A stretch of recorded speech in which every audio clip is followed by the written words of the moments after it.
आदरणीय मुख्यमंत्री साहेबांनी जे काय एक अतिशय चांगलं वाक्य वापरलं त्यांच्या पत्रकार परिषद की महिला आरक्षणाच्या निमित्ताने विरोधकांचा बुरखा फाटलेला आहे। म्हणजे त्यांचे महाराष्ट्राचे खासदार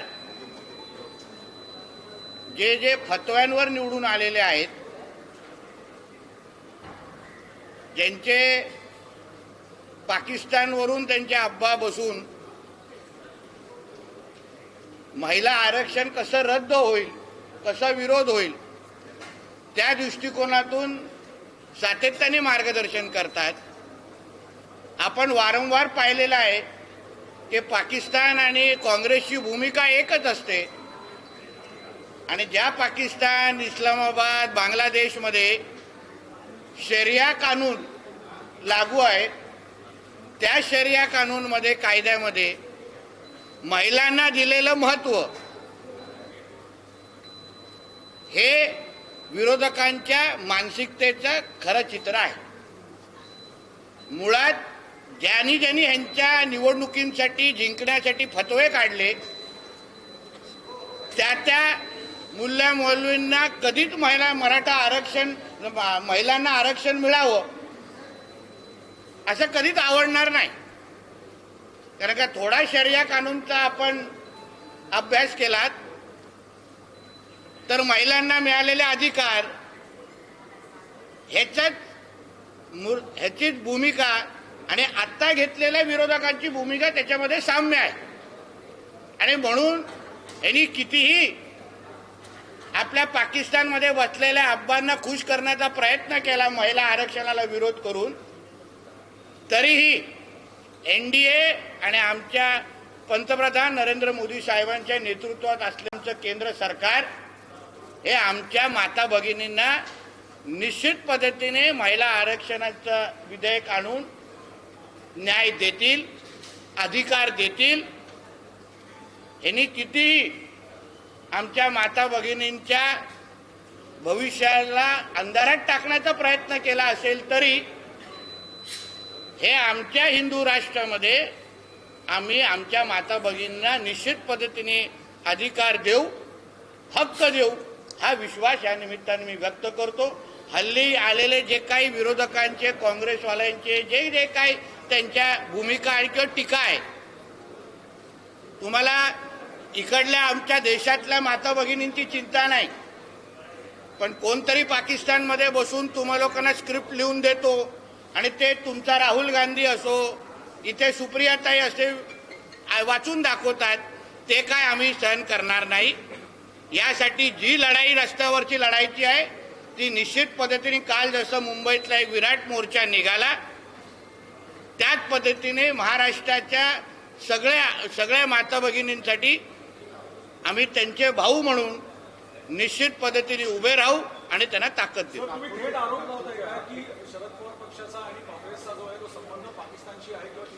अहो, भूमिका एकच आहे।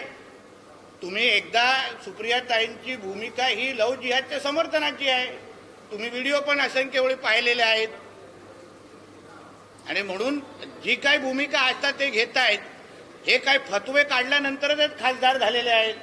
तुम्ही लोकसभेच्या निवडणुकीच्या वेळी बघितलेले आहे, कितींदा हे लोक कुठल्या कुठल्या मस्जिदीमध्ये जाऊन फतवे काढून खासदार झालेले आहेत।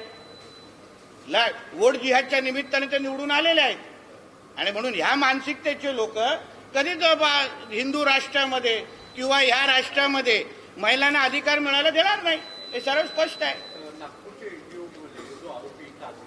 हा विषय संपला का? आपल्याला विनंती, हा विषय संपला, याच्यावर काय प्रश्न पुढे याला जरूर सर बोलतो। विजय वडेट्टीवारांनी देखील आरोप केलेला आहे की 10-20 महिलांचा तुम्ही मोर्चा काढून कुठेतरी राजकीय तुला मोजायला आलेले का काल बुरखा घालून? विजय वडेट्टीवार काल बुरखा घालून मोजायला आले असतील की आमचे 10-20 लोक होते की 20,000 लोक होते, त्यांनी पुरावा द्यावा। तर 1-2 होत्या पुरुषांचे चप्पल घालून, कदाचित त्याच्यातला एक विजय वडेट्टीवारच असेल।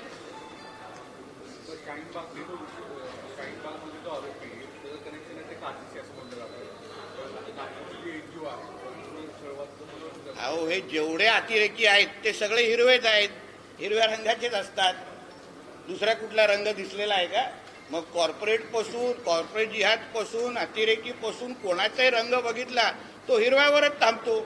तर त्याच्यामध्ये नवीन आश्चर्य वाटण्यासारखी काय गोष्ट आहे?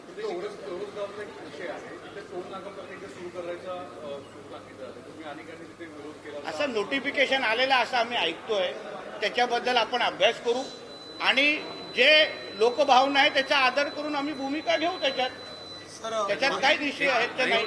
सर मालेगाव उद्धव ठाकरेंनी या सगळ्या संदर्भात बोलताना सरसंघचालक पासून ते संपूर्ण भाजप म्हणजे आम्ही काय बुरखा घालत नाही त्यामुळे आमचे बुरखे पाडण्याची वेळ येणार नाही ती थेट टीका संघापासून ते भाजपवर केली. अहो पण त्याच्या राजकीय धर्मांतर झालेला आहे. ज्याला आता हिंदू मानत नाही तो काय दुसऱ्या हिंदूंवर टीका करतो? तो आता 5 वक्त नमाजी म्हणजे उद्धव खान आहे. तो आमच्यात राहिलेला नाही आहे म्हणून त्याने आम्हाला हिंदुत्वाचं सर्टिफिकेट उद्धव ठाकरेंनी तरी देऊ नये. सर मालेगाव बॉम्ब ब्लास्ट करून काँग्रेसने भगवा दहशतवादाचं वक्तव्य केलं होतं. आता कोर्टाने या सर्व आरोपींची निर्दोष मुक्तता केलेली आहे. मालेगाव आजच निकाल लागला. तो म्हणजे सिद्ध होतं ना की भगवादारी कधी दहशतवाद करत नाही.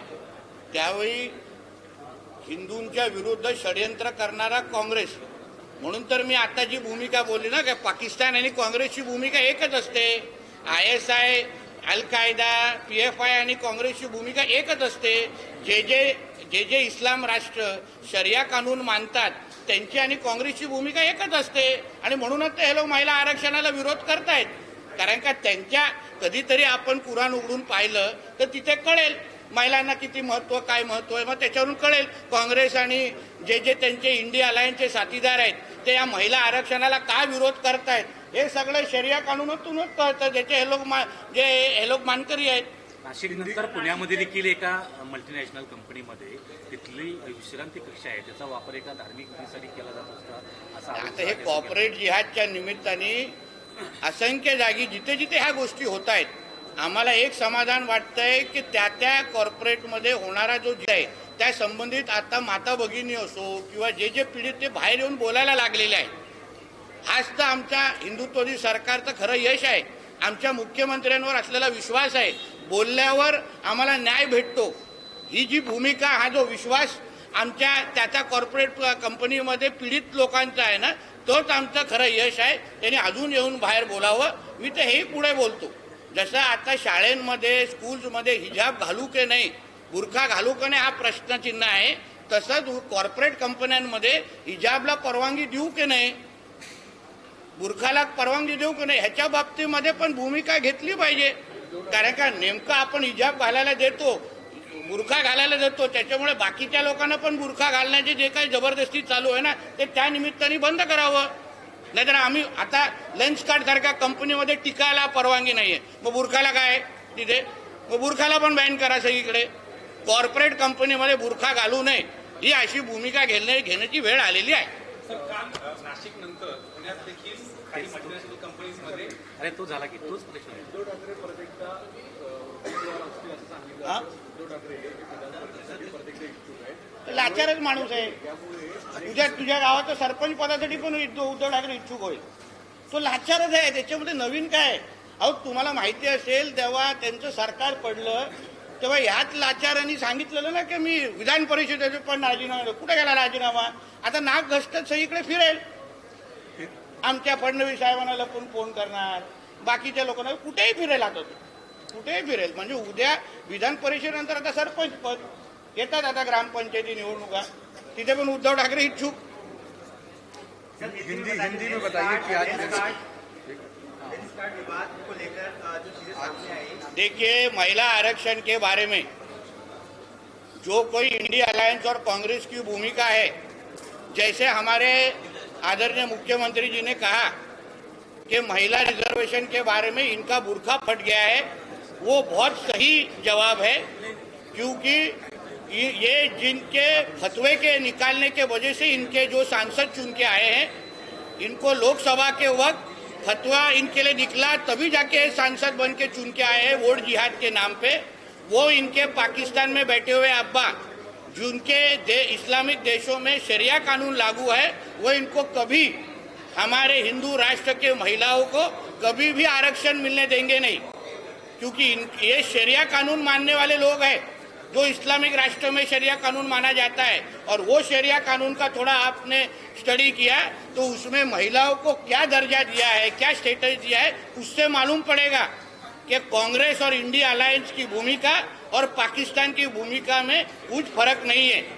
और इसके वजह से इन्होंने जो ली हुई भूमिका है वो पाकिस्तान में बैठे हुए अब्बा को खुश करने के लिए है, मगर हम हमारे देश के सभी बहनों को विश्वास दिलाना चाहते हैं कि हमारे नरेंद्र मोदी जी की सरकार, एनडीए की सरकार, ये आने वाले वक्त ताकत से और ज्यादा ताकत से ये महिला रिजर्वेशन बिल लेके आएंगे और सभी हमारे माता बहनों को हम उनका हक दिला के रहेंगे। नासिक के बाद जिस तरीके से पुणे में भी कॉरपोरेट कल्चर में ऐसा देखा गया है कि स्पेस को वहाँ पर स्पेशल एक धर्म के लिए वहाँ पर नमाज अदा फिर करने महाआरती के लिए भी जगह दे दो ना हमको, हम भी भगवान को मानने वाले हैं। आपको एक ही धर्म को के लिए कॉरपोरेट सेक्टर में बढ़ावा दे ऐसे उनके बायलॉज में लिखा है क्या? जैसे आप टीका अलाउ करते नहीं है, रुद्राक्ष अलाउ करते नहीं है, वैसे हिजाब और बुर्का क्यों अलाउ होता है कॉरपोरेट सेक्टर में? वो भी बैन हो जाना चाहिए। एक धर्म, अगर बहुत सारे लोग टेप रिकॉर्डर चलाते हैं, सर्वधर्म समभाव, भाईचारा, गंगा जमुना तहजीब, फिर गंगा जमुना तहजीब कॉर्पोरेट सेक्टर में नहीं है क्या? फिर सिर्फ बुर्का डालने के लिए क्यों परवानगी है? वहाँ पे टीका क्यों अलाउ नहीं है? इसलिए जैसे स्कूल और कॉलेज में हिजाब और बुर्का का परमिशन मिलना चाहिए कि नहीं, वो एक भूमिका है, वैसे कॉर्पोरेट सेक्टर ने भी हिजाब और बुर्का को बैन करना चाहिए, ऐसी सबकी भूमिका आ रही है। लेकिन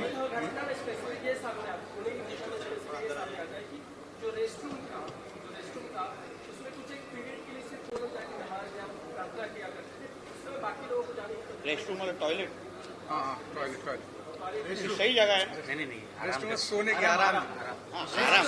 विश्रांती रेस्टरूम बोलतो नाही यार. विश्रांती कक्ष. रेस्टरूम म्हणजे माझ्या भाषेत बाथरूम असतं. विश्रांती कक्ष. विश्रांति हाँ, कक्षा विश्रांति. तो इस तरीके का भेदभाव आप कॉर्पोरेट सेक्टर, एजुकेशन सेक्टर में कैसे करते हैं? सर्वधर्म समभाव है ना, इसलिए तो मैंने बोला ना, एक धर्म को जो नियम है वो सभी धर्मों को लगना चाहिए। अगर हमको महाआरती और हिंदुओं को सब जगह का अगर परमिशन नहीं है, उनको बोला जाए कि मंदिर में करो, घर में करो, तो फिर इनको फिर बाकी मुस्लिम धर्म के लोगों को कैसा परमिशन मिलता है? सर्वधर्म समभाव होना चाहिए, वरना मान जाओ कि बाबा ये हिंदू राष्ट्र है, खत्म। लेंस कार्ड वो शायद राहुल गांधी का नाम लेना होगा, प्रधानमंत्री जी का गलती से नाम निकल गया। कि हमारे देश में एक ही आतंकवादी है, उसका नाम है राहुल गांधी, जो पूरा पाकिस्तान की भाषा बोलता है। अरे बाबा काय, जरा शेवट करा, मला जायचं। लेंस कार्ड को लेकर के मंत्री साहेब थांबले। लेंस कार्ड को लेकर के किस तरीके से इस विवाद अलावा रोक लगाई है, लेकिन हिजाब पर रोक नहीं लगाई है। Lens lens card. कार्ड के इस गाइडलाइंस को आप किस तरह से अभी लेंस कार्ड को कितने दूसरों को आंखों का इलाज, वो लोग दूसरों को आंखें का इलाज करते हैं। कंपनी चलाने वालों को अगर अपने खुद की आंख की चिंता नहीं होगी तो इस तरीके के फतवे निकालने चाहिए। फिर उनके भी आंखों के बारे में हमको चिंता करनी पड़ेगी, लेंस कार्ड चलाने वालों की। फिर वो भी कैसा लेंस लगाते हम लोग देखते। थँक्यू।